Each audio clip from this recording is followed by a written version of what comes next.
Good afternoon dear student. स्वागत है आप सभी का आपके अपने चैनल टारगेट बाय हिमांशु पे। जैसा कि आज आपका प्रथम पालिक में जो आपके डीएलएड सेकंड सेमेस्टर का जो पहला प्रश्न पत्र है वो हो चुका है और उसी का सलूशन लेकर मैं आपके सामने आई हूँ। तो चलिए आज उस पेपर का सलूशन हम देख लेते हैं। देन आपका सेकंड पेपर का सलूशन भी जल्दी ही हम चैनल पर लेकर आ जाएंगे। आप जल्दी से अपने आंसर्स को टैली करके अपने मार्क्स की जो है वो एक मूल्यांकन कर सकते हैं कि लगभग कितने मार्क्स जो है वो आप ऑब्टेन कर पाएंगे। तो चलिए शुरू करते हैं जल्दी से प्रश्न पत्र के हल को। ये आपका आज का पहला जो 10 बजे वाला प्रश्न पत्र था पहला, उसका सलूशन है। तो पहला प्रश्न था आपका कि शिक्षा का त्रिमुखी प्रक्रिया है, यह कथन किसका है? तो हम सभी जानते हैं कि जॉन डीवी ने जो है वो शिक्षा को त्रिमुखी प्रक्रिया के रूप में बताया था, जिसके एक सिरे पर शिक्षक होता है, एक सिरे पे पाठ्यक्रम रहता है और इसके एक सिरे पर जो है वो बालक या फिर छात्र होता है। ठीक है, चलिए आगे बढ़ते हैं अगले प्रश्न पर। अगला प्रश्न है कि शिक्षा का मुख्य उद्देश्य क्या है? तो देखिए शिक्षा जो है वो विभिन्न विचारकों के अनुसार भी शिक्षा एक ऐसी प्रक्रिया होती है जिससे व्यक्ति का संपूर्ण विकास होता है। ठीक है, तो ये हमारा इसमें उत्तर हो जाएगा सर्वांगीण विकास। ठीक है, चलिए आगे बढ़ते हैं। प्रश्नोत्तर विधि के जनक कौन है? तो ये एक फैक्चुअल क्वेश्चन है, तो इसमें कुछ आपको ज़्यादा सोचने की जरूरत नहीं थी। इसका उत्तर आपका सुकरात रहेगा। अगला प्रश्न आ जाता है आपका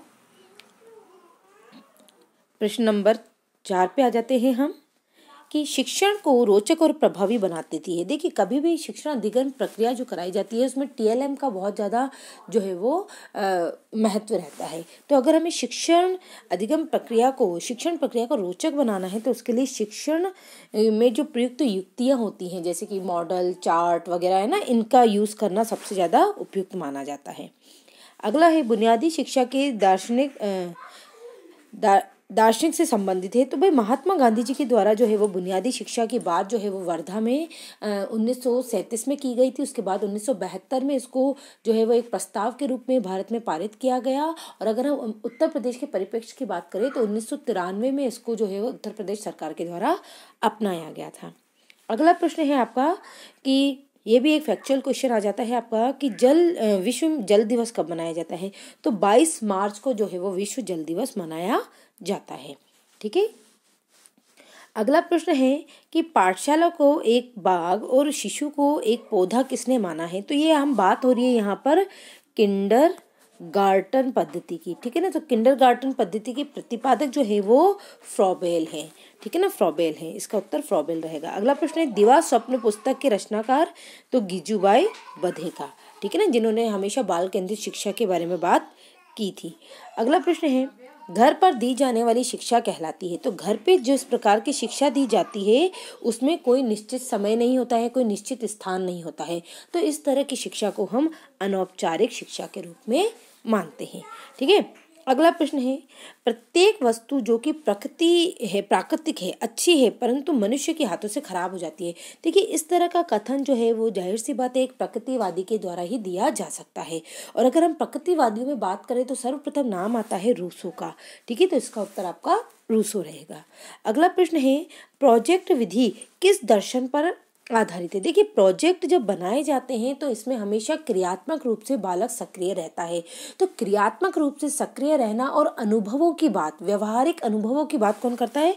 वो करते हैं प्रयोजनवादी। तो उत्तर रहेगा आपका प्रयोजनवाद। अगला प्रश्न है आपका कि मूल प्रवृत्ति सिद्धांत किस पर आधारित है? देखिए मूल प्रवृत्तियों की बात करें तो मूल प्रवृत्तियां हमेशा जन्मजात होती हैं, यानी व्यक्ति जन्म से जो चीजें लेकर आता है, यानी कि जो उसकी प्रकृति होती है हमेशा से जन्मजात, वो मूल प्रवृत्तियां होती हैं। तो इसका उत्तर हो जाएगा आपका प्रकृतिवाद। अगला प्रश्न है आपका मूल्य हमारे व्यवहार में क्या दर्शाते हैं? तो मूल्य जो हैं वो हमारे व्यवहार को दर्शित भी करते हैं, प्रेरित भी करते हैं और नियंत्रित भी करते हैं। तो इसका उत्तर रहेगा आपका उपर्युक्त सभी। अगला प्रश्न है मक्तब शब्द किस स्तर की शिक्षा से संबंधित है? तो मक्तब शब्द जो है वो प्राथमिक स्तर पर से संबंधित है। ठीक है, अगला प्रश्न है अगर इसी की जगह मदरसा आ जाता तो मदरसा आपका उच्च शिक्षा से संबंधित होते हैं। ठीक है, अगला प्रश्न है आदर्शवाद श्रेष्ठ योगदान किस क्षेत्र में है।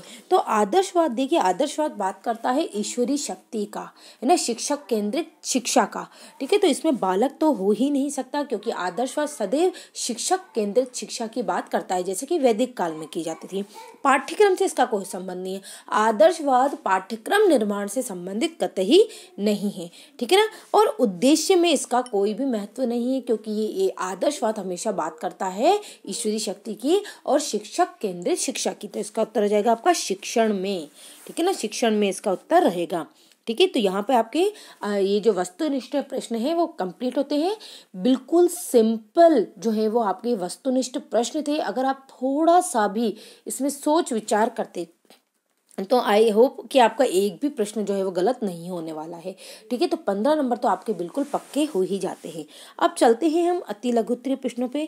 देखिए पेपर का बिल्कुल भी ज़्यादा कोई हार्ड स्टैंडर्ड नहीं था, एक बिल्कुल जो है ये अब हम इसको मॉडरेट लेवल का जो है वो प्रश्न पत्र भी नहीं कहेंगे, बिल्कुल लो लेवल का प्रश्न पत्र है। कोई भी हार्ड चीज़ें आपसे नहीं पूछी गई हैं, एकदम व्यवहारिक ज्ञान के ऊपर आधारित आपका ये प्रश्न था। ठीक है, चलिए तो पहला प्रश्न इसमें आ जाता है आपका अति लघु उत्तरीय में कि रूसो का जन्म कब हुआ था। तो रूसो जो है वो स्विट्जरलैंड के, ठीक है ना, ये एक स्विट्जरलैंड के है ना, स्विट्जरलैंड के ये आपके प्रकृतिवादी है ना, ये प्रकृतिवादी थे। उनका जन्म जो है वो 1712 में स्विट्जरलैंड के जिनेवा में हुआ था। ठीक है ना, ये आपको याद रखना था। चलिए अगला प्रश्न आ जाता है आपका कि सत्यम शिवम सुंदरम किस दर्शन का वाक्य है। तो इसमें आ जाएगा आपका किसका वाक्य है ये, बताइए जल्दी से कमेंट करके आप भी बताइए कि किसका वाक्य हो सकता है ये। चलिए बात हो रही थी सत्यम शिवम सुंदरम की। तो ये जो है देखिए अभी आपको मैंने बताया कि जो हमारा आदर्शवाद है, ठीक है ना, आदर्शवाद जो है वो ईश्वरीय शक्ति पर जो है वो निर्भर करता है। तो सत्यम शिवम सुंदरम जो है वो आदर्शवाद के दर्शन पर आधारित है। अगला है आपका कि वैश्विक तापन से आप क्या समझते हैं। देखिए वैश्विक तापन मतलब ग्लोबल वार्मिंग। तो पृथ्वी का है ना, पृथ्वी का अवांछनीय कारणों से, पृथ्वी के तापमान का अवांछनीय कारणों से वृद्धि होना ही क्या कहलाता है, आपका वैश्विक तापन कहलाता है। ठीक है ना, अत्यधिक प्रदूषण की समस्या के कारण और ऐसे अवांछनीय परिवर्तनों का होना जिसके कारण पृथ्वी के सामान्य तापमान में वृद्धि हो जाती है, उसे ही हम वैश्विक तापन कहते हैं। बिल्कुल एक नंबर का प्रश्न था, आपको केवल एक लाइन में इसका जवाब देना था। ठीक है, बिल्कुल व्यवहारिक प्रश्न है।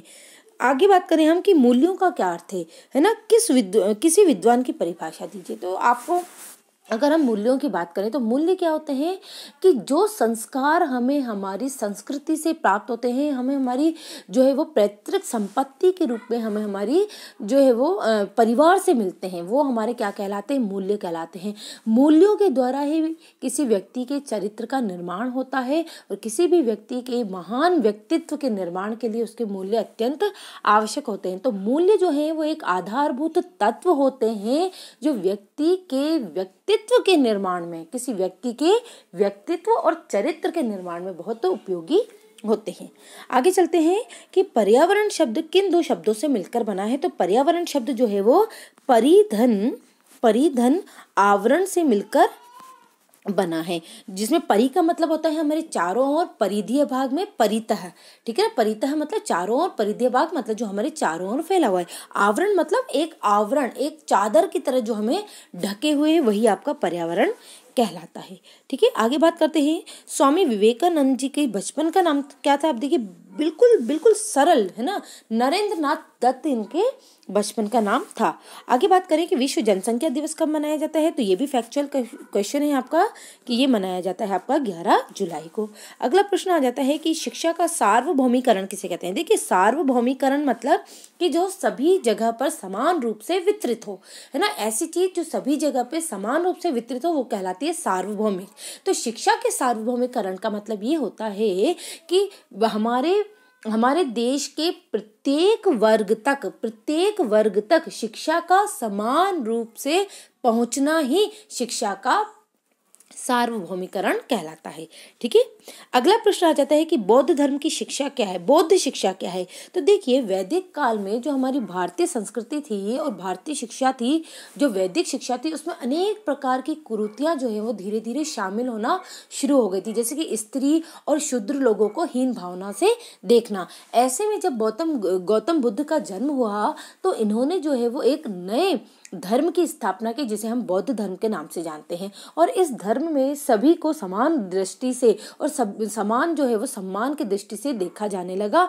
इसे ही हम बौद्ध शिक्षा कहते हैं। ठीक है ना, तो गौतम बुद्ध के द्वारा जो बौद्ध धर्म की स्थापना हुई और उस धर्म के अनुसार जो शिक्षा प्रदान की जाती थी, जिसमें सभी को समान अधिकार और समान जो है वो सम्मान की प्राप्ति थी, वही आपकी बौद्ध शिक्षा है। और इसके प्रवर्तक हमारे गौतम बुद्ध माने जाते हैं। ठीक है, ज्यादा इसमें कुछ लिखना नहीं था, 1 नंबर का प्रश्न है। तो बौद्ध धर्म के माध्यम से जो शिक्षा दी जाती है वही आपकी बौद्ध शिक्षा कहलाती है। ठीक है, आगे चलते हैं अगले प्रश्न पे कि शिक्षा के सामान्य उद्देश्य क्या है। भाई, शिक्षा के सामान्य उद्देश्य मतलब कि हमें शिक्षा क्यों चाहिए, कि एक तो शिक्षा जो है वो पशु और मानव के बीच में जो है वो अंतर की एक सीमा रेखा है। ठीक है ना, शिक्षा के बिना मनुष्य जो है वो पशु के समान है। तो व्यक्ति के अंदर अपनी आत्म चेतना की जागृति के लिए जो है वो शिक्षा आवश्यक है। दूसरे अर्थों में हम कहें तो व्यक्ति के सर्वांगीण विकास के लिए शिक्षा आवश्यक है। यही शिक्षा का सामान्य उद्देश्य के अंतर्गत भी आते हैं। ठीक है ना, इसके अलावा अगर हम बात करें तो औपचारिक शिक्षा की कोई 2 विशेषताएं बताइए। तो औपचारिक शिक्षा, जब हम किसी निश्चित समय, स्थान और किसी निश्चित व्यक्ति या फिर किसी निश्चित संस्थान में कोई किसी प्रकार की शिक्षा प्राप्त करते हैं, उसे हम औपचारिक शिक्षा कहते हैं। तो औपचारिक शिक्षा की विशेषता क्या हो सकती है कि एक तो इसमें एक निश्चित पाठ्यक्रम होता है जिसको एक निश्चित समय में पूरा करना होता है। इस औपचारिक शिक्षा के माध्यम से हमें किसी विषय विशेष के बारे में जो है वो विशिष्ट ज्ञान प्राप्त होता है। ठीक है ना, इस तरीके से आप इसको लिख सकते थे। 1 नंबर का प्रश्न था, इतना बहुत था। अगला प्रश्न आ जाता है कि शिक्षा के प्रभावी कारकों के नाम बताइए। तो शिक्षा के प्रभावी कारक क्या होते हैं। भाई, शिक्षा को प्रभावित करने वाले कारक, तो इसमें आ सकता है आपका कि समाज की, है ना, हमारी सामाजिक स्थिति किस समाज में हम रहते हैं, आर्थिक स्थिति, सांस्कृतिक स्थिति, है ना, ये सभी जो है वो शिक्षा के प्रभावी कारकों के रूप में माने जाते हैं। अगला है जन संचार साधनों के 4 नाम लिखिए। तो हमारा इसमें जो है वो टेलीविज़न आ सकता है, टेलीविज़न आ जाएगा आपका। इसके अलावा आपका जो है वो इंटरनेट आ जाएगा, है ना, इंटरनेट आ जाएगा। इसमें आपका रेडियो आ जाएगा और क्या आ जाएगा आपका समाचार पत्र। ठीक है ना, समाचार पत्र। तो इस तरीके से आप 4 लिख सकते थे। ठीक है ना, आई होप आप ये सभी उत्तर लिख कर आए होंगे, क्योंकि बिल्कुल भी जो है वो मॉडरेट लेवल का भी हम इसको प्रश्न पत्र नहीं कह सकते हैं। लगभग जो आपके क्वेश्चंस हैं वो सारे व्यवहारिक ज्ञान के ऊपर डिपेंडेबल है। इस तरह के प्रश्नों के उत्तर हमें कभी भी तैयार करने की जरूरत नहीं पड़ती है। ये हमने आज तक जो कुछ भी सीखा है उसी के ऊपर आधारित है। कुछ एक प्रश्न जो है जो कि फैक्ट के ऊपर आधारित थे, बाकी सारा जो आपका प्रश्न पत्र था ये पूरा आपका व्यवहारिक ज्ञान पर आधारित था। अगला प्रश्न है आपका कि प्रदूषण का अर्थ बताते हुए इसके प्रकारों के नाम बताइए। तो प्रदूषण क्या होता है। प्रदूषण को हम कैसे परिभाषित करेंगे कि हमारी प्रकृति में, हमारे प्राकृतिक वातावरण में होने वाला कोई भी अवांछनीय परिवर्तन, है ना, हमारे प्राकृतिक वातावरण में होने वाला कोई भी अवांछनीय जो परिवर्तन होता है वो आपका क्या कहलाता है, वो कहलाता है आपका प्रदूषण। अगर हम प्रदूषण के प्रकारों की बात करें तो इसमें आपका मृदा, वायु, जल और इसके अलावा ध्वनि, है ना, ये 4 हमारे प्रमुख जो है वो प्रदूषणों की श्रेणी में आते हैं। अगला प्रश्न है कि टैगोर किस धारणा पे विश्वास रखते थे। तो देखिए, टैगोर ने हमेशा जो है, हमारे गुरुदेव रविंद्रनाथ टैगोर ने जो है वो हमेशा संस्कृति, साहित्य की बात की है। ठीक है ना, प्रकृति और की बात की है। तो ये जो है ये हमेशा प्रकृतिवादी की श्रेणी में आते हैं। इनका मानना भी ये था कि बच्चे को स्वतः रूप से प्राकृतिक वातावरण में सीखने देना चाहिए कि वो अपने ज्ञान का सृजन स्वयं कर सके। ठीक है, तो टैगोर जो है वो प्रकृतिवादी धारणा पर विश्वास रखते थे। अगला प्रश्न आ जाता है आपका, अब आ जाते हैं आपके लघु उत्तरीय प्रश्न। तो लघु उत्तरीय प्रश्न में आपका कि शिक्षा में प्रकृतिवाद के योगदान की भूमिका का मूल्यांकन कीजिए। अब देखिए, अगर आपने प्रकृतिवाद को समझा होगा, आप प्रकृतिवाद को जानते होंगे, तो इस तरह के प्रश्न को आप आसानी से हल कर सकते हैं। देखिए, प्रकृतिवाद क्या कहता है कि बालक को स्वतंत्र रूप से प्राकृतिक वातावरण में खुला छोड़ देना चाहिए, ताकि वो स्वयं के अनुभवों से जो है वो अपने ज्ञान का सृजन करे। प्रकृतिवाद जो है वो बालक को स्वतः ज्ञान अर्जित करने पर बल देता है, किसी भी बाह्य कारक को प्रभावी करके, है ना, उसमें जो है वो कृत्रिम रूप से ज्ञान के निर्माण की वो क्या करता है, खंडन करता है। ठीक है, तो प्रकृतिवाद की अगर हम मूल्यांकन की बात करें तो प्रकृतिवाद जो है वो स्व अनुभव के ऊपर आधारित है, और प्रकृतिवादियों का मानना ये है कि बच्चे अपने ज्ञान का सृजन स्वयं करते हैं, वो सक्रिय होकर प्रकृति के साथ अंतःक्रिया करते हैं और अपने ज्ञान का निर्माण करते हैं। ठीक है ना। अगर हम प्रमुख प्रकृतिवादियों की बात करें तो रूसो इसमें सबसे पहला नाम आता है। रूसो का ये एक प्रकृतिवादी दार्शनिक थे, जिन्होंने ये कहा है कि बालक जो है वो स्वतंत्र रूप से उन्हें प्रकृति की गोद में खुला छोड़ देना चाहिए, और वो स्वयं के अनुभवों से जो है वो अपने ज्ञान का सृजन करने में सक्षम होते हैं। ठीक है, आगे बात करें हम कि विद्यालय को शिक्षा का प्रभावी साधन किसने बनाया, है ना, किस प्रकार बनाया जा सकता है। तो अगर हम बात करें कि विद्यालय को शिक्षा का प्रभावी साधन की, ठीक है ना, तो देखिए इसमें क्या है, अब आपको इतना लिखना था इसमें कि विद्यालय क्या है। अभी हमारी जो शैक्षणिक शिक्षा व्यवस्था है उसमें वो केवल पुस्तकीय ज्ञान तक ही सीमित है।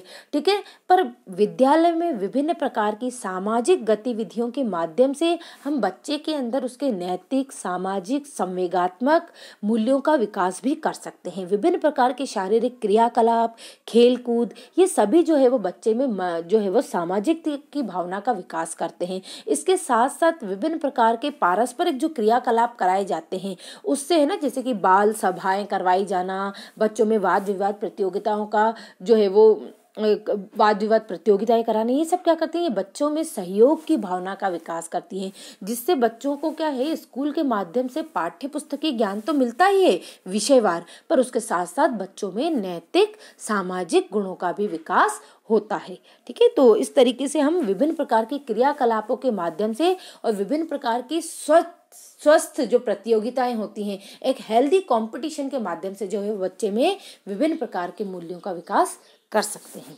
अगला प्रश्न आपका था कि जलवायु परिवर्तन से आप क्या समझते हैं।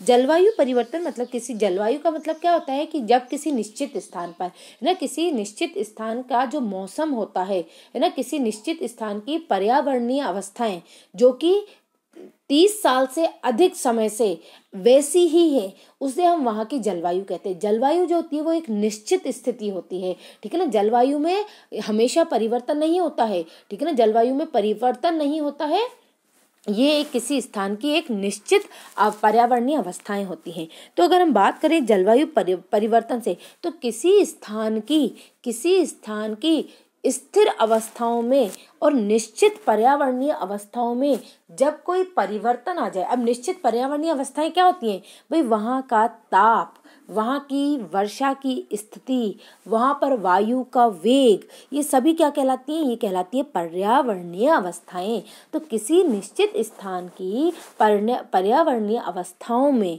जब कोई परिवर्तन आ जाता है, अब ये परिवर्तन किसी भी कारण से आ सकता है, जैसे कि बढ़ते हुए प्रदूषण के कारण हो सकता है, जिससे कि ग्लोबल वार्मिंग बढ़ रही है।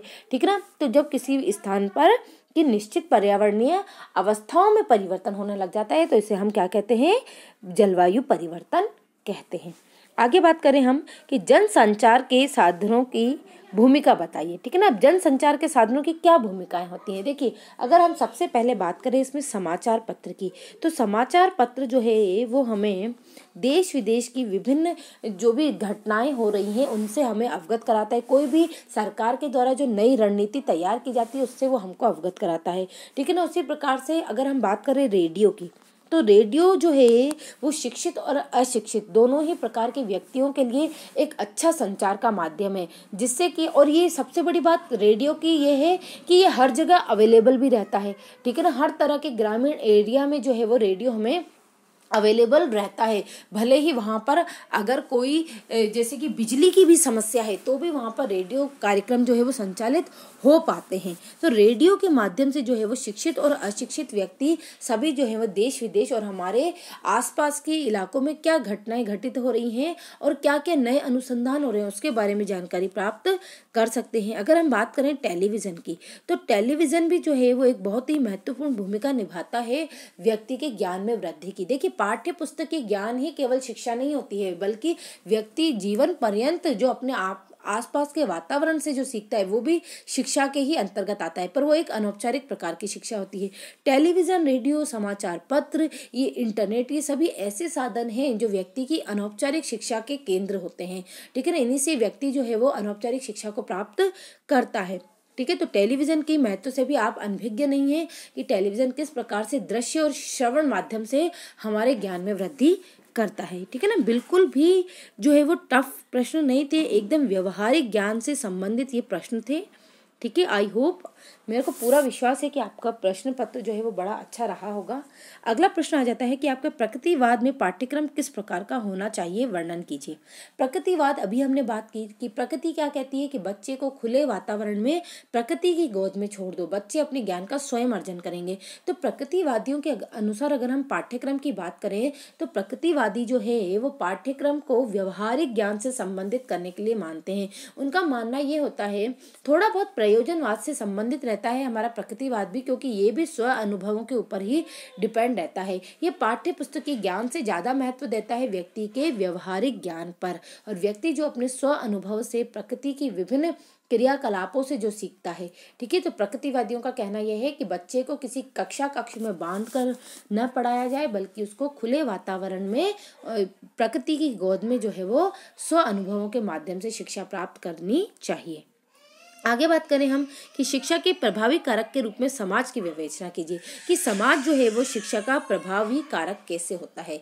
तो अगर हम समाज की बात करें तो समाज जो है वो शिक्षा का प्रभावी कारक ऐसे होता है कि व्यक्ति जो है वो अपनी प्रारंभिक शिक्षा समाज और परिवार के माध्यम से ही ग्रहण करता है। जब बालक छोटा होता है तब सबसे पहला उसका जो स्कूल होता है वो होता है उसका परिवार। धीरे धीरे वो अपने समाज में, पास पड़ोस में जाना प्रारंभ करता है, मित्र मंडली में रहना प्रारंभ करता है। स्कूल जो है वो केवल पाठ्य पुस्तक के ज्ञान तक ही सीमित रहता है, परंतु समाज जो है वो व्यक्ति को उसके जीवन में किस तरीके से आचरण करना चाहिए, किस तरीके से उसको अपने नैतिक मूल्यों का विकास करना चाहिए और किस तरीके से सक्रिय रूप से समाज के विभिन्न क्रियाकलापों में भागीदार बनना चाहिए, ये सभी जो अनुभव हैं वो उसको समाज के द्वारा ही प्राप्त होते हैं। ठीक है, आगे चलते हैं जल संरक्षण पर। तो जल संरक्षण क्यों आवश्यक है, तो आप सभी जानते हैं कि ये एक ध्येय वाक्य है कि जल ही जीवन है। अगर पृथ्वी, हमारा जो ग्रह है वो नीला ग्रह क्यों कहलाता है, जल की उपस्थिति के कारण ही, और इसकी यही खासियत है ना, पृथ्वी पर वायुमंडल का पाया जाना और जल की उपस्थिति जो है वो पृथ्वी पे जीवन की जो कंडीशंस होती हैं, जो अवस्थाएं होती हैं, तो उसके अनुसार जो है वो जीवन को संभव करती है। अगर पानी नहीं होगा तो वनस्पति ग्रोथ नहीं कर पाएगी, है ना, वनस्पति जो है वो नहीं पनप पाएगी। वनस्पति नहीं पनपेगी तो जो जीव जंतु वनस्पति पे निर्भर हैं वो सरवाइव नहीं कर पाएंगे, और जो व्यक्ति फिर जो जीव शाकाहारी जंतुओं पे सरवाइव करते हैं वो भी नहीं पनप पाएंगे। तो कुल मिला के कहने का मतलब यह है कि अगर जल नहीं होगा तो जीवन भी संभव नहीं है, इसलिए हमें जल संरक्षण करना चाहिए। जल जो है वो प्रकृति का एक बहुत ही महत्वपूर्ण घटक है। जल के माध्यम से ही बादलों का निर्माण होता है और वही जल जो है वो वर्षा के रूप में पृथ्वी पर वापस लौट आता है, और वही भूमिगत जल का स्रोत भी बनता है। हमारे दैनिक जीवन में भी हम जल के बिना अपने कार्य के जीवन की कल्पना भी नहीं कर सकते। हम सुबह से उठकर रात्रि तक सोते समय किसी न किसी रूप में जल का जो है वो प्रयोग करते हैं। हमारे शरीर का लगभग 70% जो भाग होता है वो जल ही होता है। ठीक है ना, जब हमारा 70% भाग जो है वो जल है और हमारी पृथ्वी का लगभग 71% भाग यानी कि 3/4 भाग जब जल का ही है, तो इससे हम पता लगा सकते हैं कि जल हमारे लिए कितना उपयोगी है। जल एक ऐसा सार्वत्रिक विलायक है जो हर प्रकार के लवणों को अपने अंदर विलय कर लेता है। ठीक है ना, पेड़ पौधे जो होते हैं वो घुलित अवस्था में ही खनिज लवणों का अवशोषण करते हैं। ठीक है, तो अगर जल नहीं होगा तो फिर हम जीवन की कल्पना भी नहीं कर सकते हैं। ठीक है, आगे चलते हैं, मॉन्टेसरी पद्धति के सिद्धांतों की विवेचना कीजिए। देखिए अगर हम बात करें मारिया मॉन्टेसरी की, ठीक है, मारिया मॉन्टेसरी जी जो हैं उन्होंने मॉन्टेसरी पद्धति की प्रतिपादक रही, ठीक है ना। मारिया मॉन्टेसरी जो हैं इन्होंने बच्चों में जो है वो स्वज्ञान से और ये कहा कि बच्चे को हम सक्रिय रूप से, है ना, एक्टिवली जो है उसके अंदर जो है वो ज्ञान का सृजन करें, बच्चों को है ना क्रियाकलापों के माध्यम से सिखाएं। मारिया मॉन्टेसरी की जो पद्धति है, मॉन्टेसरी पद्धति, ये लेखन कार्य से संबंधित होती है। छोटे स्तर पर जब बच्चों को अक्षर ज्ञान कराया जाता है तो विभिन्न छोटे छोटे टुकड़ों के माध्यम में से जो है वो उनको चीज़ों को लिखना सिखाया जाता है। जैसे कि पहले बच्चे को खड़ी डंडी खींचना सिखाई, फिर आड़ी, फिर इस तरीके से उनको टुकड़ों टुकड़ों में लिखना सिखाया जाता है। ये जो टुकड़ों टुकड़ों में लिखकर, है ना, विभिन्न टुकड़ों को जोड़कर एक संपूर्ण अक्षर का निर्माण करना जो है ये मॉन्टेसरी पद्धति के रूप में ही आता है। तो मारिया मॉन्टेसरी ने जो अपनी मॉन्टेसरी पद्धति का जो विकास किया था वो उसके ऊपर आधारित था कि बच्चों को जो विभिन्न प्रकार के क्रियाकलापों के माध्यम से और छोटे छोटे कार्यों में उनके कामों को विभक्त करके एक संपूर्ण कार्य को हम उन्हें सिखा सकते हैं। ठीक है, बस आपको इतना ही विवेचन करना था, ज़्यादा बड़ा लिखने की आवश्यकता नहीं है, जितना पूछा जाए हमें उतने ही जवाब देने चाहिए। क्योंकि देखिए 40 नंबर क्वेश्चंस आते हैं, अगर हम एक ही प्रश्न को ज़्यादा बड़ा लिखने का प्रयास करने लग जाते हैं तो फिर हमारे बाकी प्रश्न जो हैं वो छूट जाते हैं। ठीक है, आगे चलते हैं अगले प्रश्न पे कि औपचारिक और अनौपचारिक शिक्षा में अंतर स्पष्ट कीजिए। तो देखिए मैंने हमेशा आपको बताया है कि जब भी कहीं पे भी अंतर स्पष्ट करने की बात आए तो हमेशा आपको इस तरीके से तुलनात्मक रूप से जो है वो अपने उत्तर को लिखना चाहिए, उससे आपका उत्तर प्रभावी और सुस्पष्ट नजर आता है। तो औपचारिक पद्धति की बात करें तो औपचारिक शिक्षा जो होती है वो एक ऐसी शिक्षा है जिसमें बालक जो है वो किसी निश्चित स्थान पर ना एक निश्चित समयावधि के लिए जो है वो शिक्षा को ग्रहण करता है, जबकि अनौपचारिक शिक्षा जो है उसमें कोई भी स्थान विशेष की बाध्यता नहीं होती है। औपचारिक शिक्षा से जो है वो हम किसी भी विषय विशेष का ज्ञान दे सकते हैं, उसमें बच्चा ज्यादा सक्रिय रहकर स्व अनुभव से नहीं सीखता है बल्कि शिक्षक जो उसको सिखाता है केवल वो उसी को वही ज्ञान प्राप्त करता है। जबकि अनौपचारिक शिक्षा जो है वो स्व अनुभव के ऊपर आधारित होती है, व्यक्ति जो है वो स्वयं कार्यों को करके अपना स्व अनुभव अर्जित करता है और एक नए ज्ञान की प्राप्ति करता है। विद्यालयों में दी जाने वाली शिक्षा जो है वो औपचारिक शिक्षा होती है, जबकि समाज के माध्यम से और अपने परिवार के माध्यम से हमारे दैनिक क्रियाकलापों के माध्यम से जो शिक्षा हम ग्रहण करते हैं वो आपकी अनौपचारिक शिक्षा होती है। अगर हम बात करें तो जैसे रेगुलर जो नियमित विद्यालय होते हैं वो औपचारिक शिक्षा के संस्थान होते हैं, और अगर उसी जगह हम दूरस्थ शिक्षा की बात करें तो ये एक अनौपचारिक शिक्षा का माध्यम भी हो सकती है। अगला प्रश्न है, सामाजिक तथा सांप्रदायिक सौहार्द क्यों आवश्यक है। देखिए सामाजिक का मतलब क्या होता है, समाज यानी कि हमारे आसपास जो भी व्यक्ति हमारे साथ रहते हैं वो मिलकर समाज का निर्माण करते हैं, और समाज के अंदर जो भावना व्याप्त होती है वो सामाजिकता कहलाती है। अगर हम बात करें सांप्रदायिकता की तो सांप्रदायिकता का मतलब क्या होता है कि अपने संप्रदाय अपनी जाति अपने धर्म के प्रति जो हमारी निष्ठा होती है वो कहलाती है सांप्रदायिकता। सौहार्द का मतलब होता है अपनापन, शांतिपूर्ण भाव और सभी के लिए समानता और प्रेम की भावना।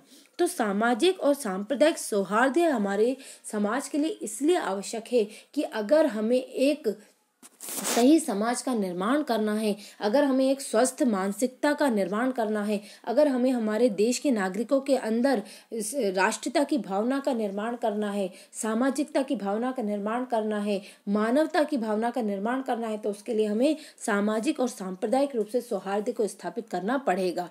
ठीक है ना, जब तक लोगों के मन में सभी धर्म के प्रति समानता और सम्मान की भावना नहीं होगी तब तक हम एक अच्छे समाज का निर्माण नहीं कर पाएंगे। अगर इन शब्दों में आपने अपना उत्तर लिखा होगा तो आई थिंक आपका प्रश्न पत्र बड़ा ही अच्छा रहा होगा। और जल्दी से कमेंट बॉक्स में, आप जब ये वीडियो देख रहे होंगे उसके बाद आप कमेंट बॉक्स में जो है वो मुझे कमेंट करके बताएंगे कि आपके कितने प्रश्न सही रहे, आपने कितने प्रश्न अटेम्प्ट किए, वस्तुनिष्ठ प्रश्नों में आपकी कहाँ पे त्रुटियां रह गई, क्या गलतियां आपने की जिसके कारण आपका कोई क्वेश्चन छूट गया। इन सभी बातों को आप डिस्कस करेंगे कमेंट बॉक्स में, और मैं इंतज़ार कर रही हूँ आपके कमेंट्स का।